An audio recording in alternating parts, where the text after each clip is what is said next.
Gotta wait for Skip to stop hawking up all of his lungs over here so we can start the podcast. Yeah, I'm going to lose one here before too long.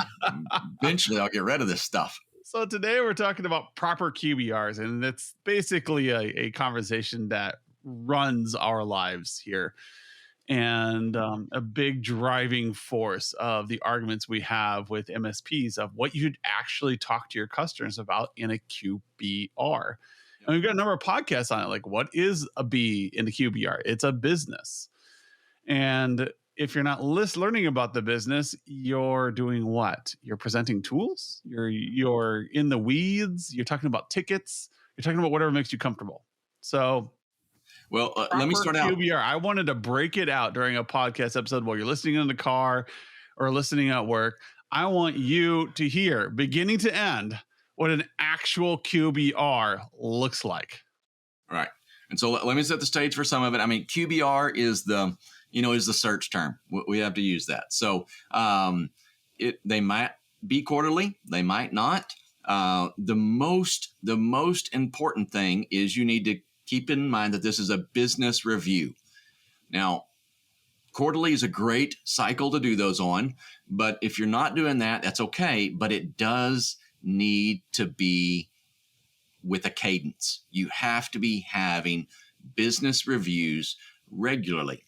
And we all know this. I mean, if you think about this, anything that you do when you need to do it is a reactive activity.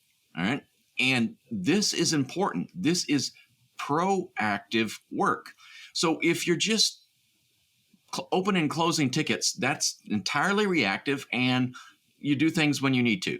But if you want to be strategic, if you want to actually be a partner with your customers, you've got to be in this mode of having regular business reviews.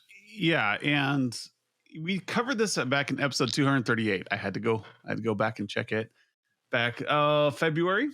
So if you haven't listened to that episode, it's called Putting the B Back in QBR. And that's where we talked about the focus of a QBR needs to be on learning about the business. So when I talk to you about like, what does this QBR look like? What does this 60-minute meeting look like? What does a proper session and a successful QBR look like? It's in context of that episode. So please go back, listen. I'll put it at the end of this YouTube. If you're watching on YouTube, I'll put it on the end.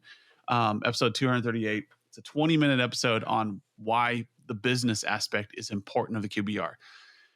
And so when you walk into a QBR with the expectations, I'm going to learn about my client, that is the first thing you need to put at the top of your head.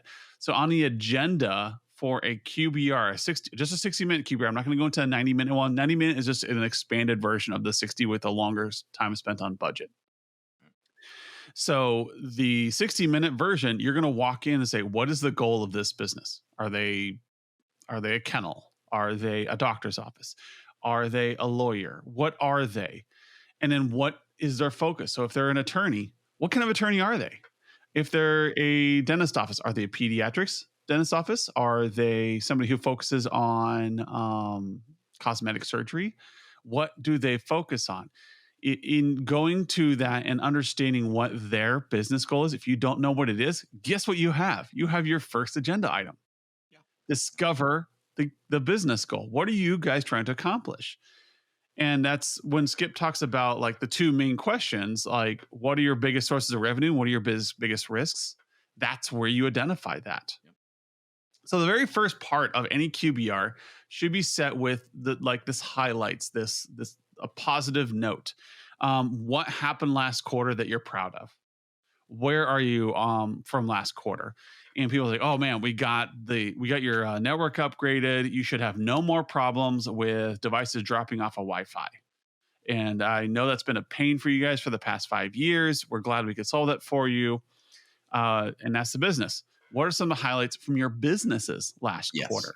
And they may say, oh yeah, we landed some new clients, or we had a record high enrollment in our private school. Or maybe they have an attorney who says we landed some big contracts for mediation.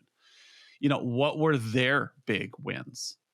And so that's going to help you learn the context of what does this client consider a win. They love it when, oh, they do a mediation, or they installed some new tools at the dentist office. They're really excited about this new imaging machine they got. And so these are things that you're going to get on the same page. You're winning together. You're Well, and establishing that in the first 10 minutes of the meeting. yes, and this is really important because we say this all the time. You don't have to be experts in your customer's business. They're the experts. All right. And so this is the opportunity for you to learn from them. And it's got to be a learning experience both ways. It can't be you teaching, you talking the whole time. You've got to go back and forth with your customer. This is not a lunch and learn, people. That's it. That's absolutely it. All right. So take this time to learn about and the cool part about it is they're going to be providing the expert information that you're going to use to match technology with. And you're the expert in technology, they're the expert in their business. So the two need to come together, and setting the stage early on is going to make these meetings much, much more productive because we're focused on the business elements. And this is where you have to unlearn some bad habits that you learned in school. This is where you're going to sit and you're going to listen. And so you tend to run every meeting like this because at your organization or at your office, like, remember when you were in your classroom? And I know because you're engineers, how bored you were. Just let me do my work. Yep. Just give me the assignment and let me walk out of this classroom. That's the feeling you want to avoid. What you want to do is go into this discussion group, and you want to switch your mentality into this peer group idea that you're coming into a QBR and talking to peers who are going to help you discover what we need to do for this business. And you're part of this peer group. You are not a facilitator or you can call yourself a facilitator, I guess, because you're running the meeting. But you're not there to teach, you're there to learn, and so is everybody else. So when you start off with the highlights, what was the best part of last quarter? You give them permission to talk about their business, and you're giving yourself permission to talk about wins for your projects, which then segues into the next part, which is just a 5-minute review, only 5 minutes. And we do this because you need a time box to the most important thing. Anything that was completed last quarter, any issues that came up, and then a glance at the budget. We spent this much on what? Yep. Now, and so if there's any open invoices at that point, like, hey, we have, you're not going to worry about those. You're just worrying about spend. Open invoices and issues with like unpaid receipts, those get pushed off to later. But right now, you're just talking about what did we do?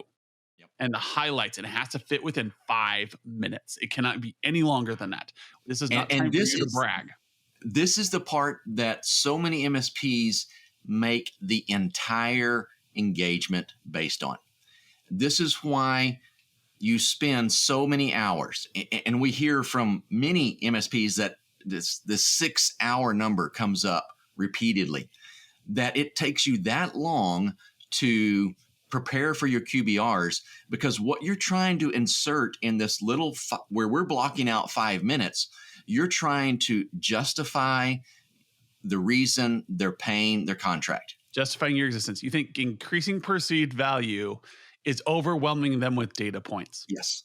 And the software vendors out there, the tools out there, will try to convince you of this because they want you to use their tool in the QBR. They want you to say, hey, according to this vendor, we saved you this much cash, and they're going to give you like 30 data points, and you're going to spend 20, 30 minutes of your meeting just talking about these data points that don't matter.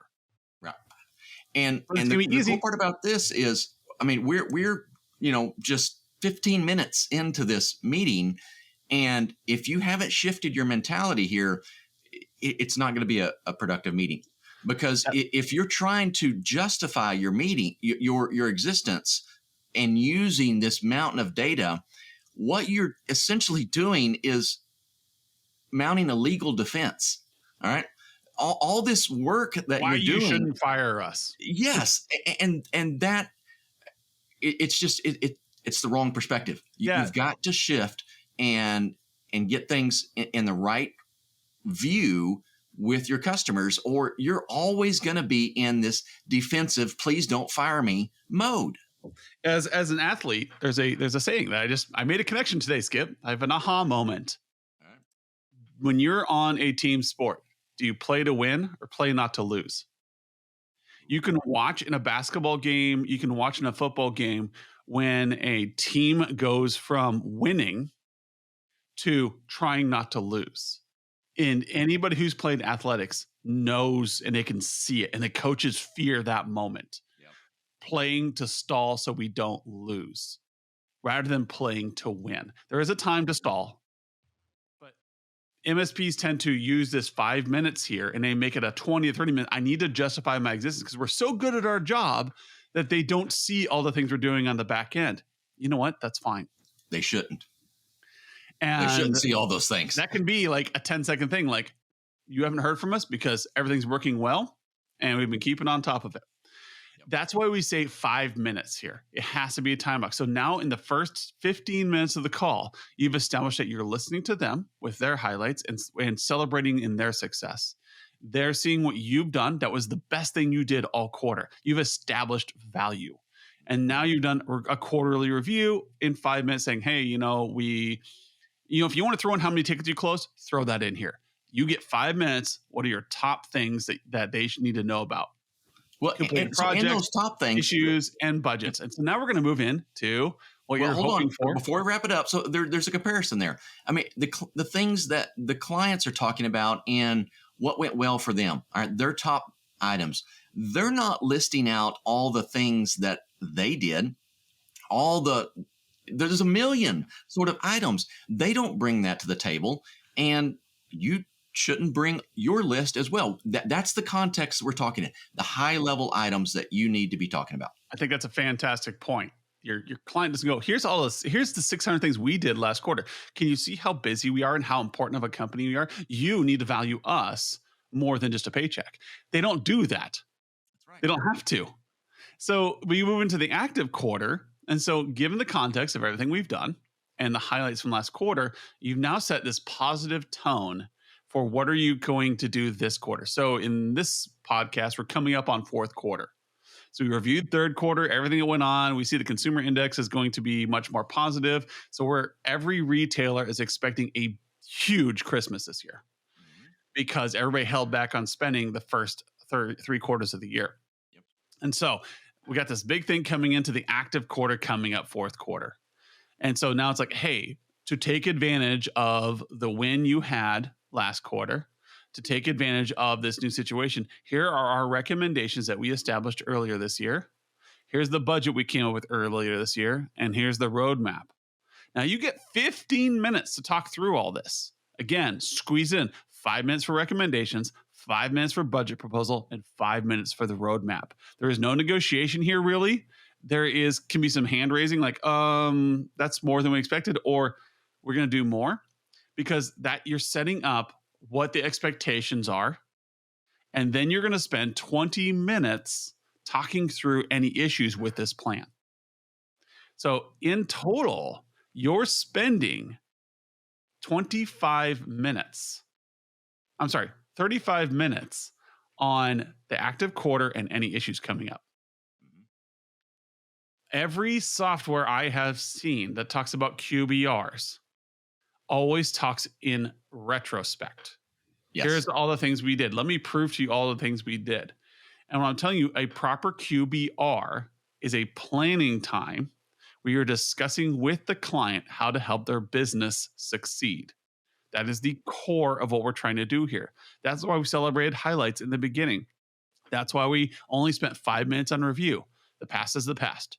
We are now, what are we going to do next week?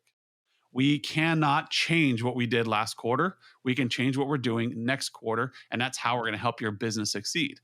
So discuss the upcoming business issues, any goals and objectives they have, and fit that active quarter within that context. Make any adjustments at this point in time. So this is important because almost every MSP I talk to skips this. It is very rare for us, Skip and I, to come across an MSP who makes the business objective the focus of a QBR. Yep. And that's this 20 minutes of issues. What Well, and is going on with the business that we can apply to the recommendations, budget, and roadmap we have come up with in the last quarter? Some people will switch these two around. You can do the issues first and talk about problems coming up in the next quarter. Um, but the idea is hopefully in highlights you have discovered or discussed what the main thing for the company is and what they care about right now.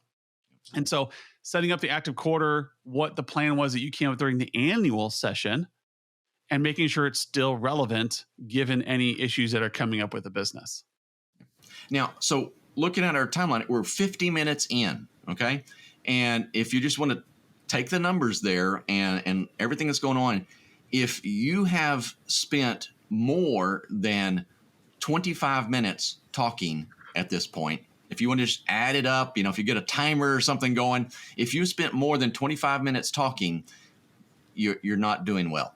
Right? So this first 50 minutes is equal time. Actually, the whole QBR needs to be that, but I'm emphasizing this point. 25 minutes of talking time. And we're nearing the end of the meeting. Right? That is the important part, is your clients are talking. They're bringing information to the table. That is what we really, really need. It's not all about you unloading a dump truck of data in their inbox. That doesn't do anybody any good. It makes the vendors money.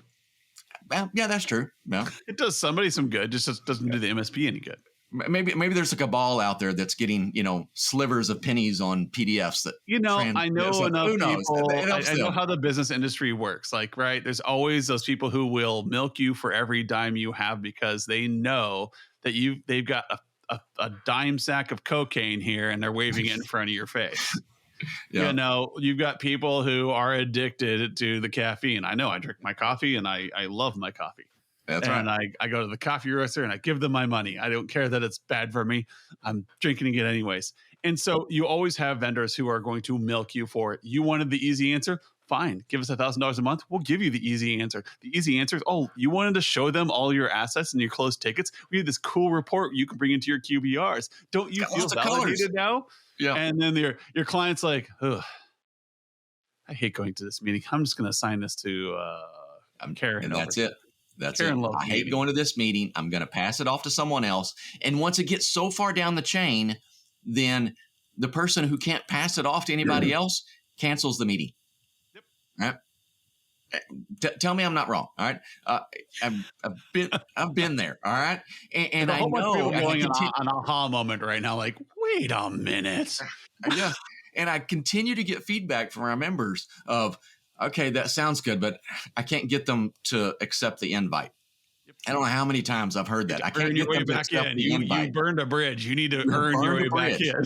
Yes, you have burned it. And we've got ways to rebuild those bridges. So, there's lots of other things you can do with, I won't go into all of them because there's a lot, but you can rebuild those bridges and start again if you're in that role. But let's focus on not burning those bridges right now. And I think what you're doing is you're establishing in this meeting and it may take you 2 or 3 QBRs to get there. Yes. But I guarantee you, and I pulled this trick many times on site. If you have Adam Walter come on site to your MSP, I guarantee you at some point, you're going to start getting your leadership pulled in. Not because I'm asking them to come in, because they're going to overhear. I have a very loud, booming voice. They're going to overhear me asking questions that they find interesting. And when you run through a QBR where you're reviewing the quarter, coming with the active quarter, talking about profit centers, what are the business objectives, and how can we support that through technology? All of a sudden, you're catching the eye of the CFO. Or maybe the person in the meeting's like, I don't have the answer to that. Let me ask Ken really quick. Let me ask Alice really quick. And they come in and say, you're asking about our business objective next quarter? Why do you care? I'm like, well, traditionally technology has always augmented businesses. If you have a big sales quota coming up, we have ways we can help you. There's 10,000 solutions out there. I want to make sure our engineers are focused on making you successful. If this is private information, I understand we can sign an NDA, but I really want to make sure that if there's an opportunity for technology to solve your problem, that we're getting that in front of you so you can make the decision. Right. And And this is a great kind of litmus test to these meetings. So look at yours. Do your customers think the QBRs are interesting? All right. Now you've probably done some sort of CSAT along the way, and there may be some sort of they were informative. They got something out of you that they thought was of value. But did they find that engagement interesting? yep. And if it's all focused about technology, for most of your clients, it's not going to be interesting. Now, I know we've all got those customers that are just nerds, operating in some other business, right? And they're fun to work with, but we can't scale our business on that. So you've got to make these interesting. And what is interesting to your customers? Their business. Yep. So these have to be interesting meetings for your clients to They- attend and engage. I say this all the time. They care about the same thing you do. Relate to them on that. They care about making money just like you do. You want one more Absolutely. contract? So do they. Help them. Imagine if some vendor came in and said, "Hey, I can help you get 3 more contracts. I've got and not just like the usual like LinkedIn message here, like, right? Imagine you're sitting down to coffee at your business networking group and they're like, "Hey, I've got like this hospital and this doctor's clinic. You work with doctor's clinics, right?" You say, "Yeah." "Well, I know for a fact they're looking for somebody. Do you want me to hook you up with them? If you can walk in the door and just mention to them that you're really good at the customer kiosk or you're really good with VoIP." Oh yeah, you're talking about these are the things they need that they're really ticked off because this doesn't. You're all of a sudden. I can fix that. You're totally interested in that. Yep. So you're going to do the same thing for your clients. Oh, you're a doctor's office and they're like, "Yeah, we're having a hard time with our phones and our routing. It's getting odd because it's getting hard because Karen quit like 6 months ago, and we haven't been able to backfill our position with a good quality worker." And you're like, we can help you with a Call tree. a call tree and help you route those calls better. There's some really great systems out there right now. They cost to like $1,500 to $2,000 a month or whatever the price point is. I'm not a VoIP guy, guys. But you suddenly go in and say, "Yeah, it's like $2,000 a month to do this call tree," and you don't need to hire Karen again. You can hire somebody who's a better receptionist that can help patients as they walk in the door. And now you've solved a problem for them. And it's cheaper than the full-time employee they were going to hire. And now they're like, "Oh, this is great. Oh, you want to be more relatable to kids? We can hook you up with like some VR headsets or something like that and put them in a secure way that they won't get stolen." Whatever it is, you're helping that doctor's office with a pain point they have. But you can't discuss a pain point they have if you don't learn about it. Yeah, that's it. Your business networking person can't recommend clients if they don't know who you serve. And that is where networking comes in. That's where a QBR's core is. The entire purpose of the QBRs for you to learn about them so you can help them. Yep. Not learning about their technology, but learning about who they are and how you can augment their strategies. And that is what a proper QBR is. You can do a QBR or anything. You can just say, "Oh, we'll do a QB. We're going to do a business review on your project management software." It's not really. It's more of a TBR at that point. At that point. But you run a meeting like I'm talking here. You start off with highlights of the last quarter, then review that quarter, any technical specifics for 5 minutes. Then you move into the active quarter and talk about what the recommendations are for this quarter. And you spend 20 minutes discussing what business issues are facing the company that you can help with and adjust your budget proposal, your recommendations, and your roadmap to fit those expectations. So that when you come to your next QBR in Q1, you're going to review all the ways that you helped their business in that 5 minutes in the opening of the meeting. And you say, "Hey, we completed that call tree for you. Did that work out? It sounds like it's going great.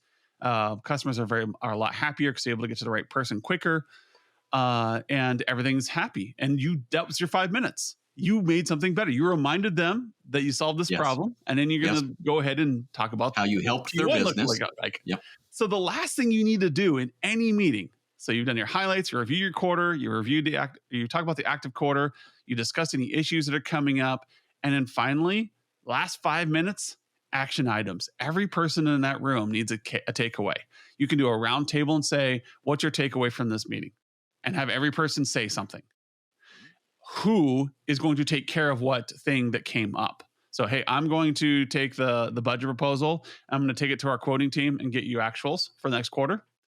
And then I'm going to create the tickets for all these projects, or I'm going to initiate these projects with our engineers. Karen, you need to just be looking for that and taking that quote, that budget proposal, and making sure it's approved. If it's not approved already, or they need to make sure that everybody knows that, hey, these PCs are going to be replaced. Set expectations with the internal business. Right. That's the last 5 minutes of action items. Set action items for the CEO role that is in this engagement. All right. They don't have any technology to dos, right? That even the operational stuff. There's just things that get discussed about their business. They've got a new something they're trying to launch, or they have something they're having all of these problems with from a business side. Ask them, hey, can you prioritize the top 3 pain points you're having with this field office? I want to dig into that a little bit deeper. All right. They have a takeaway, and their takeaway is business. All right. My people can't do whatever. Right. And they're going to give you these pain points.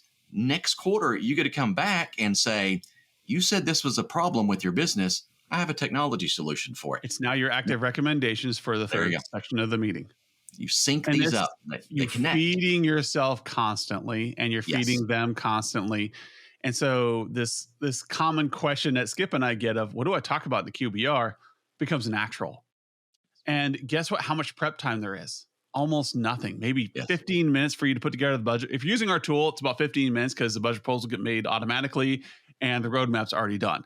And then you walk into the meeting and you aren't full. You are now empty, and you're looking for, what do I need to do? What do I need to know so that we can make this next quarter successful for your business? Not for technology, not for making sure the lights are on more, but we're going to make this successful for your business. It should be an assumption that I'm keeping the lights on. When I go in and get my oil change, I don't ask the mechanic, what all is he going to do? My assumption is they know what they're doing and they're going to get my oil changed. Hey, and by the way, if you have anything else that needs to be done, just let me know so I can take action on it. Not much difference here, except for now you're saying to your mechanic, can you please let me know when I need to buy a new car? Let me know when there's some major malfunction that I need to make a decision on. Is there a way for me to save money? So these are things that you're talking about. I assume that you can keep the lights on. That if it is in question, your value, then you're not talking about business objectives. If you talk about business objectives with your client and help them meet those business objectives, your perceived value goes through the roof, and you're doing a fraction of the work, because now you don't talk about tickets. You don't have to put together these complicated asset reports, because they can feel the difference in that new culture you put in place. They can feel the difference because you solved a business problem they had with salespeople on the road. You solved problems, and they will remember that till the end of time. We're at the end of our agenda now, and you mentioned tickets there, and I know so many people out there going, so there's not enough time for me to go over all the tickets that we close, all right? And yeah, that's by design. Now, there are cases, I do understand that, where you do need to have ticket reviews, all right? And that's perfectly acceptable. But it's not part of the QBR. It's another engagement. It's another event. Yep. So that's a technical review. Yes. And that is fine. That's an operational review. Don't confuse the two. Completely separate conversation. It's like going in and expecting to go on a date with somebody where you're going to get to know each other, and suddenly, or going out and having lunch with your friend. You haven't talked to them in a while. It's been a while since you guys caught up, and they come in and they bring whatever pyramid scheme they have. Yeah. You feel like a bait and switch. You're like, oh, crap. Now I'm going to sit through this for an hour or two. Well, they're going to try to get me to buy in on whatever Amway crap they're into now. Like, I just wanted to hang out with my friend. I just wanted to talk about how life is going. And now I'm going to spend my time trying to figure out how do I politely decline this thing. And that's the way your ticket reviews sound to your clients. They're coming in, and eventually you train them that when they come into a QBR, it's essentially a high stress timeshare pitch. Mm-hmm. It's not a discussion of how can I make your vacation better. It's a how do I get you to spend $14,000 on this timeshare. They're going to try to convince you, and they're going to have every sales tactic in the book thrown at you. And there's an entire process you got to get through, but you have to get through it because it's part of doing business with this company. Yep. Don't be that person. Don't come to a QBR, run through an agenda that focuses on the client and how you're going to help their business grow. Otherwise, if you need to do technical account reviews, if you need to do ticket reviews, be upfront about that. Say, hey, we'll cover this in another meeting. We'll do it via Zoom or something so I can share my screen and show you what's going on. But that'll be the technical review, and you can have your key stakeholders in operations join that review. And that's an important part. You're going to have different roles in those engagements. I love this conversation. We should probably do this quarterly. How about that? It feels like we should have this podcast come out quarterly just to remind people, stop talking about tickets, stop putting so much effort into your QBRs, and simply come in as a human being who cares about their client. Yep, that's it. Make it interesting. Right, go ahead, Skip. You have final thoughts? Make it interesting. And they're not interested in technology. I'll give you that. All right. Thank you very much. We will see you all next week. See you.